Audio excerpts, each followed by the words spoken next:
कि फोर्स क्या होता है। ठीक है, फोर्स पुश या पुल होता है बॉडी का, और ये क्या करता है, किसी भी बॉडी में चेंजेस लाता है। चेंजेस कैसा होगा, या तो किसी भी बॉडी में हम मोशन ला सकते हैं, या जो मोशन में उसको रेस्ट में ला सकते हैं, या फिर उसका शेप या साइज़ को चेंज कर सकते हैं, या फिर किसी बॉडी का डायरेक्शन को चेंज कर सकते हैं। कैसे कर सकते हैं, देखिए मान लीजिए ये कोई बॉडी है, ठीक है, और ये इधर से अगर हम फोर्स लगाए तो ये इस डायरेक्शन में मोशन में आ सकता है ना। या फिर अगर ये बॉडी पहले से मोशन में है इधर, और हम इस तरफ से फोर्स लगाए, ठीक है, तो हम उस बॉडी को या तो रोक सकते हैं, या उसका फोर्स मोशन को हम लोग कम कर सकते हैं, स्पीड को हम लोग कम कर सकते हैं। दूसरा चीज़ डायरेक्शन, डायरेक्शन को हम लोग कैसे चेंज कर सकते हैं। मान लीजिए कोई बॉडी इस तरफ मोशन में है, ठीक है, और हम लगा दिए फोर्स इस तरफ, तो इसका डायरेक्शन चेंज होगा। जा रही थी इधर, अब फोर्स इधर लगाए तो हो सकता है ये इस तरफ चले जाए, तो हम लोग डायरेक्शन भी चेंज कर सकते हैं। ठीक है, उसके बाद देखिए फोर्स जो है पुश या पुल है। पुश का मतलब क्या होता है, जब किसी भी चीज़ को हम लोग ढकेल रहे हैं तो उसको पुश बोलते हैं, और अपने तरफ जब खींच रहे हैं तो पुल बोलते हैं। और पुश और पुल हमेशा याद रखिए, फोर्स जब लगाएंगे तो मोशन में चेंज कब आएगा, किसी भी बॉडी का मोशन में चेंज तब आएगा पुश या पुल करने से, जब बॉडी कैसा हो, रिजिड हो। जब बॉडी कैसा हो, रिजिड हो। तो रिजिड बॉडी पर अगर हम लोग पुश या पुल करेंगे तो उसमें मोशन आएगा। ठीक है, अब मोशन कैसा होगा, देखिए मोशन का हम लोग बात कर लेते हैं।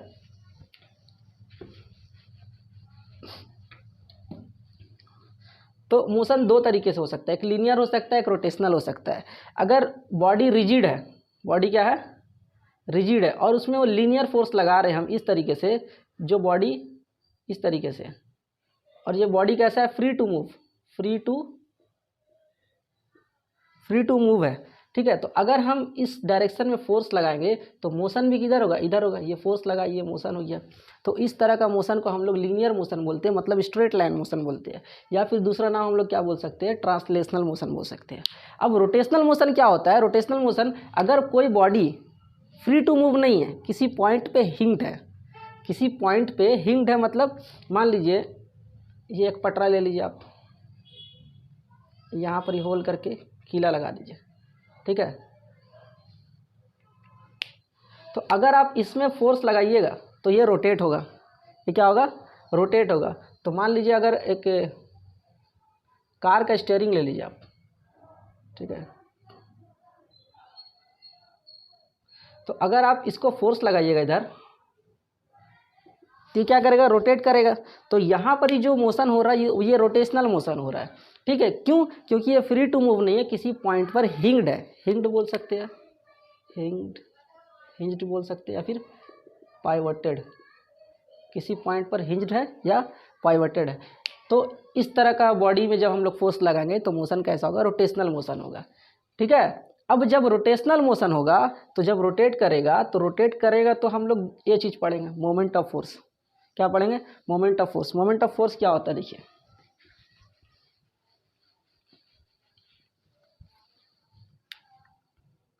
एक सी सॉ ले लीजिए, सी सॉ ले लीजिए, यहाँ पर ही फलक्रम है, ठीक है, यहाँ पर क्या है, फलक्रम है। तो मान लीजिए ये 0 से लेके 100 सेंटीमीटर मान लीजिए, छोटा सा मीटर स्केल का ऐसा।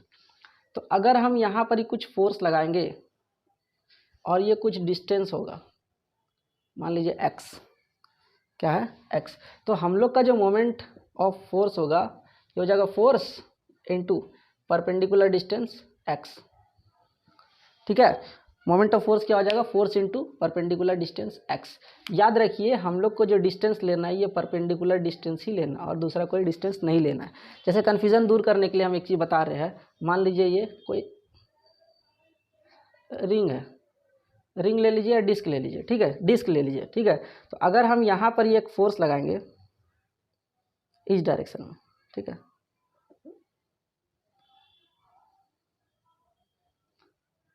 इस डायरेक्शन में फोर्स लगाए, तो हम क्या करेंगे कि ये वाला डिस्टेंस नहीं लेंगे, ये वाला डिस्टेंस नहीं लेंगे, क्योंकि ये डिस्टेंस देखिए 90 डिग्री नहीं है। तो ये जो फोर्स लगाए ना, ये line of action of force, आप देखिए ये line of action of force है।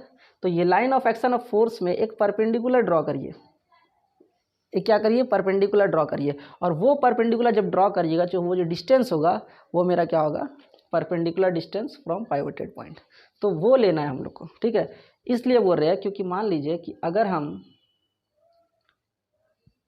वही डिस्क में अगर हम यहाँ से फोर्स लगाएंगे तो आप तो डिस्टेंस ये ले लीजिएगा और रेडियस r ले लीजिएगा आप, तो गलत हो जाएगा।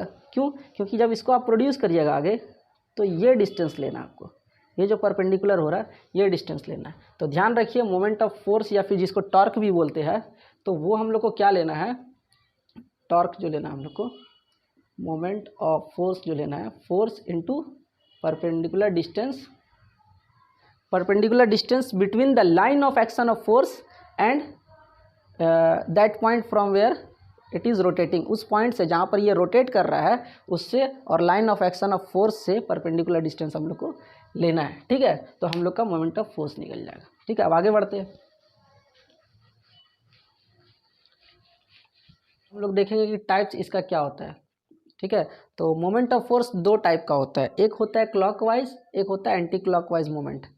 एक होता है क्लॉकवाइज मोमेंट, एक होता है एंटी क्लॉकवाइज मोमेंट। जब हम लोग फोर्स लगा रहे हैं, तो मान लीजिए अगर इधर फोर्स लगा रहे तो ये किधर इसको रोटेट करना चाहेगा, इस तरफ। और ये रोटेशन कैसा है, अगर घड़ी का हिसाब से देखेंगे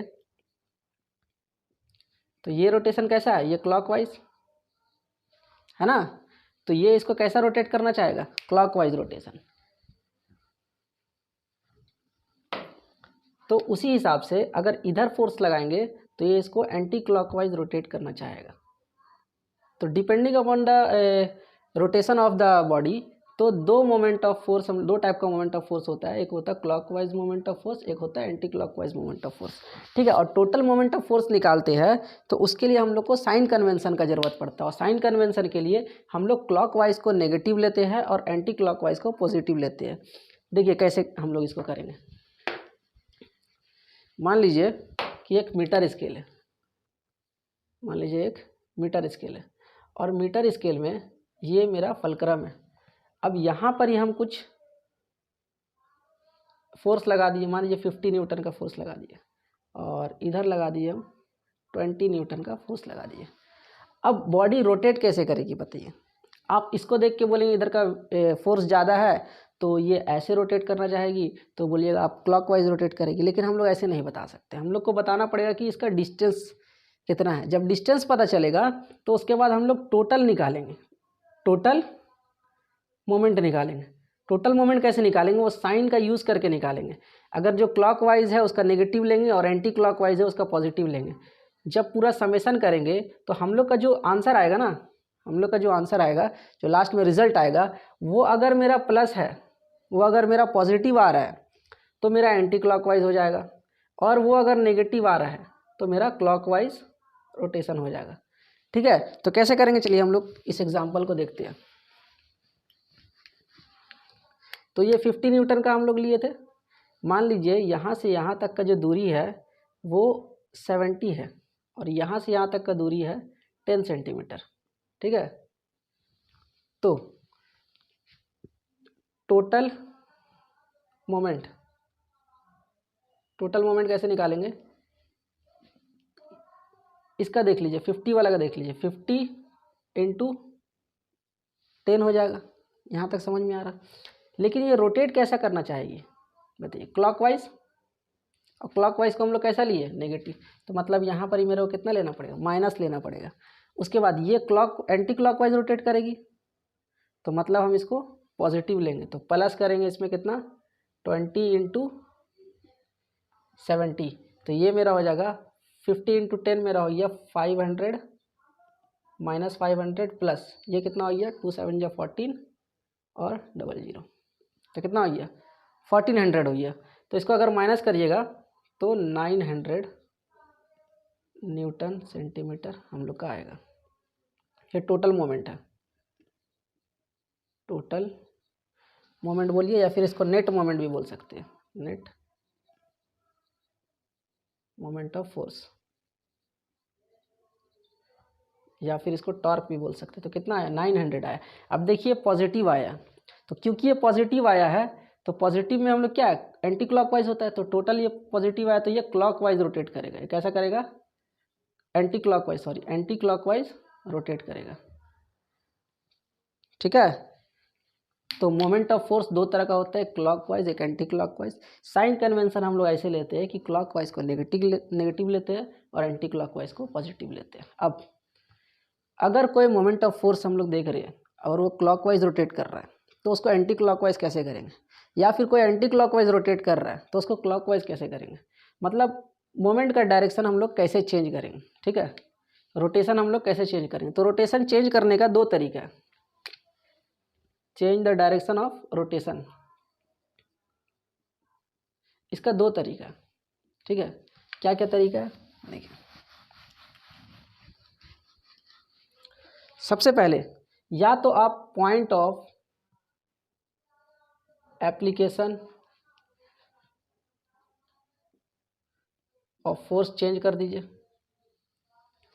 मतलब जहाँ पर ही फोर्स लगा रहे हैं, किसी पॉइंट पे अगर फोर्स लगा रहे हैं तो उस पॉइंट को चेंज कर दिए, मतलब उस पॉइंट पे नहीं लगा के किसी और पॉइंट पे अगर फोर्स लगाएंगे तो वो हो सकता है। या फिर दूसरा point of application of force change कर दिए, या फिर डायरेक्शन ऑफ फोर्स चेंज कर दीजिए। डायरेक्शन ऑफ फोर्स क्या करिए, चेंज कर दीजिए।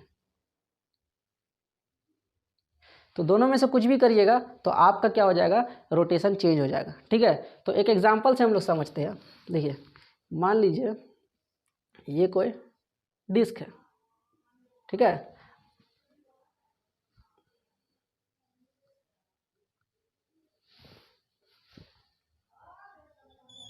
ठीक है। अब इस डिस्क में अगर हम फोर्स अगर हम इस तरफ लगाएंगे, फोर्स अगर हम इस तरफ लगाएंगे तो इस पॉइंट पे फोर्स लगा रहे हैं, किस पॉइंट पे, इस पॉइंट पे फोर्स लगा रहे हैं, तो ये बॉडी को ऐसे रोटेट करेगी, ठीक है। अगर इस पॉइंट को चेंज करके हम इस पॉइंट पे फोर्स लगाए, इस पॉइंट को चेंज करके इस पॉइंट पे फोर्स लगाए तो ये बॉडी को कैसे रोटेट करेगी, ये बॉडी को ऐसे रोटेट करेगी। आप समझे, इसको अगर हम हटा दें और यहाँ से करें तो ये बॉडी को ऐसे रोटेट करेगी, ठीक है। तो ये point of application of force change करने से इसका रोटेशन चेंज हो सकता है। दूसरा चीज़, अब देखिए, अब फोर्स इधर से लग रहा था तो ये ऐसे रोटेट कर दे रही थी, और अगर हम इधर से नहीं लगा के इधर से लगा दें, मतलब पहले का फोर्स का डायरेक्शन ऐसे था, अब ऐसे कर दिए, ठीक है, अपोजिट कर दिए डायरेक्शन, तो क्या हो गया देखिए, तो ये कैसे रोटेट करेगी, फिर इसको इस तरीके से रोटेट करेगी, ठीक है। तो क्लॉकवाइज एंटी क्लॉकवाइज हो रहा है, एंटी क्लॉकवाइज क्लॉकवाइज हो जा रहा है। ये दो तरीका से हम लोग या तो point of application of force को चेंज कर दीजिए या डायरेक्शन ऑफ फोर्स को चेंज कर दीजिए, दोनों तरीका से हम लोग का रोटेशन का डायरेक्शन क्या होगा, चेंज कर सकते हैं, ठीक है। उसके बाद नेक्स्ट हम लोग टॉपिक पे आते हैं कपल। कपल क्या होता है,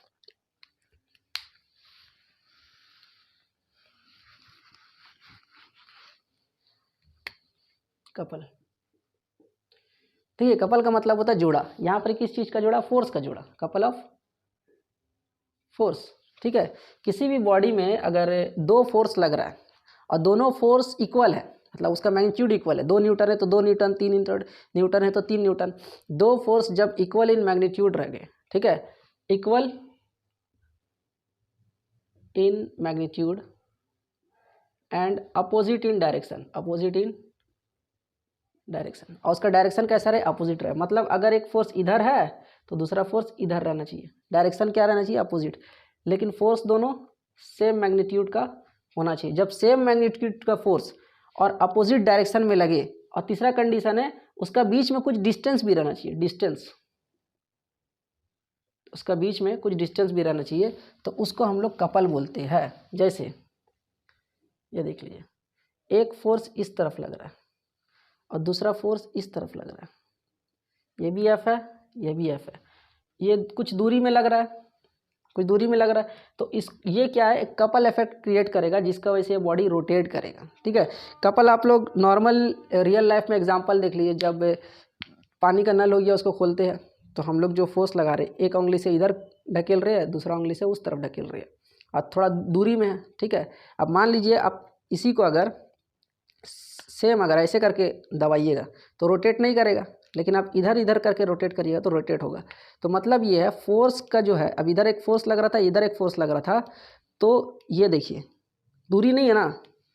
उसी तरीके से जब अगर फोर्स इधर लग रहा है और इधर लग रहा है, तो equal in magnitude, equal in magnitude, opposite in direction, opposite direction, दोनों कंडीशन फुलफिल है। लेकिन तीसरा कंडीशन फुलफिल नहीं है, दोनों का बीच में डिस्टेंस नहीं है। जब दोनों का बीच में डिस्टेंस नहीं होगा तो रोटेट नहीं करेगा। तो कपल होने का मतलब ये है कि मोमेंट ऑफ कपल जब ही होगा जब दोनों का बीच में डिस्टेंस हो। तो तीनों कंडीशन होनी चाहिए, मैग्नीट्यूड इक्वल होना चाहिए, डायरेक्शन अपोजिट होना चाहिए और दोनों का बीच में कुछ डिस्टेंस होना चाहिए। ठीक है, जब ऐसा होगा तो हम लोग मोमेंट ऑफ कपल कैसे निकालेंगे? Moment of couple, moment of couple कैसे निकालेंगे? कोई भी एक फोर्स ले लीजिए, आइदर फोर्स इनटू कोई भी एक फोर्स ले लीजिए, और दो फोर्स दिया हुआ ना, तो कोई भी एक फोर्स लीजिए और दोनों का बीच का परपेंडिकुलर डिस्टेंस जो है उससे मल्टीप्लाई कर दीजिए, perpendicular distance between this force. ठीक है, दोनों फोर्स के बीच का जो दूरी है उससे मल्टीप्लाई कर दिए तो मेरे को मोमेंट ऑफ कपल मिल जाएगा। ठीक है, अब नेक्स्ट आगे बढ़ते हैं। इक्विलिब्रियम क्या होता है?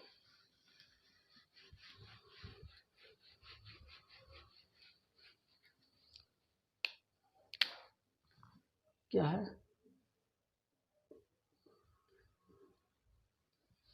इक्विलिब्रियम? क्या होता है? देखिए, अगर हम फोर्स लगा रहे किसी चीज़ का ऊपर, ठीक है, या तो वो चीज़ अभी रुका हुआ है या फिर मोशन में है, या तो रुका हुआ है या मोशन में है, दो ही कंडीशन हो सकता है।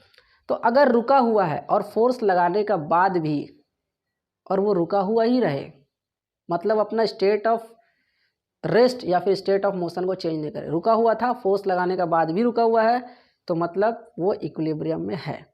अंडर द इन्फ्लुएंस ऑफ, मतलब फोर्स भी लग रहा है और बॉडी जैसा पहले था अभी भी वैसे ही है, तो इक्विलिब्रियम में है।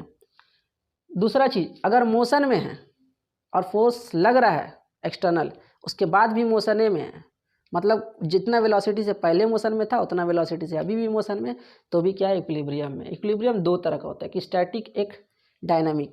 ठीक है, इक्विलिब्रियम का मतलब समझ गए कि फोर्स लगने का बावजूद भी उसका कोई चेंज नहीं हो, स्टेट ऑफ रेस्ट या स्टेट ऑफ मोशन, ना उसका मोशन चेंज हो, रुका हुआ है तो रुका हुआ रहे, मोशन में है तो मोशन में रहे उतना ही स्पीड से, तो हम उसको इक्विलिब्रियम में बोलते हैं। अब इक्विलिब्रियम दो तरह का होता है, एक होता है स्टैटिक, दूसरा होता है डायनेमिक। ठीक है, स्टैटिक का मतलब क्या है? एक एग्जांपल से समझ लीजिए। मान लीजिए कोई ऑब्जेक्ट है और इधर हम फोर्स लगा रहे थे F, और इधर से भी फोर्स लगा दीजिए F। अब अगर ये फोर्स दोनों सेम है तो बताइए ये मूव करेगा? नहीं ना करेगा। काहे? दोनों फोर्स सेम है तो बैलेंस हो गया। तो बैलेंस जब हो गया तो पहले भी रेस्ट में था जब फोर्स नहीं लग रहा था, अब फोर्स लगने का बाद भी क्या है? ये रेस्ट में है। तो ये स्टैटिक इक्विलिब्रियम का एक एग्जांपल है। स्टैटिक इक्विलिब्रियम मतलब पहले भी रेस्ट में था अभी भी रेस्ट में। डायनेमिक का एग्जांपल देख लीजिए। मान लीजिए कोई रेन ड्रॉप है, ठीक है, रेन ड्रॉप, ठीक है, बारिश की बूंद गिर रही है। तो बारिश की बूंद जब गिर रही है तो इसका नीचे का तरफ फोर्स क्या लग रहा है? इसका वेट लग रहा होगा, मतलब mg लग रहा होगा, इसका कुछ भी मास है नीचे ग्रेविटी वो लग रहा होगा। ठीक है, तो मतलब ये तो एक्सेलरेशन है तो इसका वेलोसिटी तो बढ़ना चाहिए। ठीक है, लेकिन इसका वेलोसिटी नहीं बढ़ता। जितना वेलोसिटी से ऊपर से गिर रहा है नीचे भी उसका वेलोसिटी वही रहता है। वेलोसिटी इसलिए वही रहता है क्योंकि ऊपर का तरफ भी एक फोर्स लग रहा होता है। एक फोर्स कौन सा है? देखिए, एक तो फोर्स है इसका buoyancy force, buoyancy force by air, air के द्वारा जो बायंसी फोर्स लग रहा है वो है। दूसरा है एयर का जो फ्रिक्शन है, एयर फ्रिक्शन। ठीक है, तो ये क्या कर रहा है? इसको बैलेंस कर दे रहा है। ये क्या कर रहा है? इसको बैलेंस कर दे रहा है, जिसका वजह से सेम वेलोसिटी से ये गिर रहा है। ठीक है, या फिर एक एग्जांपल आप ये ले सकते हैं कि एक पत्थर लिए, रस्सी से बांध दिए और इसको गोल हम घुमा रहे हैं। ठीक है, तो पत्थर देखिए बाहर का तरफ फेंकाने खोज रहा है लेकिन वो फेंका नहीं रहा है। ठीक है, और अंदर का तरफ खिंचा रहा है किससे? रस्सी से, लेकिन खिंचा नहीं रहा है। वो अपना मोशन में घूम रहा है। ठीक है, तो वो मोशन में है और इक्विलिब्रियम में है, तो वो डायनेमिक इक्विलिब्रियम का एग्जांपल हुआ। ठीक है, क्यों? क्योंकि इसमें भी बाहर का फोर्स को अंदर का फोर्स बैलेंस किया है। ठीक है, अब नेक्स्ट स्टैटिक इक्विलिब्रियम हो गया, डायनेमिक इक्विलिब्रियम हो गया। अब आते कंडीशन ऑफ इक्विलिब्रियम। कोई भी बॉडी इक्विलिब्रियम में रहेगा तो उसका कंडीशन क्या है। अब ये वाला एग्जाम्पल दिए, ये वाला एग्जाम्पल ध्यान में रखिएगा, इसी से समझाएंगे। इसी बॉडी को अगर मान लीजिए इस शेप का बॉडी है, अब फोर्स इधर लगाए 2 न्यूटन का, हम बोले इधर से भी 2 न्यूटन का लगाए, तो 2 न्यूटन अपोजिट डायरेक्शन में, तो बॉडी रेस्ट में रहेगा? नहीं रहेगा, ये रोटेट कर जाएगा। क्यों? क्योंकि देखिए थोड़ा दूरी में है, दोनों फोर्स का बीच में थोड़ा दूरी आ गया तो रोटेट कर गया। ठीक है, तो इक्विलिब्रियम, इसीलिए इक्विलिब्रियम का कुछ कंडीशन है। तो सबसे पहला कंडीशन देख लीजिए, इक्विलिब्रियम का कंडीशन क्या है। कोई भी बॉडी इक्विलिब्रियम में तभी रहेगी जब ये कंडीशन फुलफिल होगा। तो कंडीशन ये है कि टोटल मतलब सम ऑफ एंटी क्लॉकवाइज मोमेंट ये बराबर होगा सम ऑफ क्लॉकवाइज मोमेंट का। ठीक है, एंटी क्लॉकवाइज मोमेंट और क्लॉकवाइज मोमेंट अगर बराबर हो जाएगा तो बॉडी क्या रहेगा,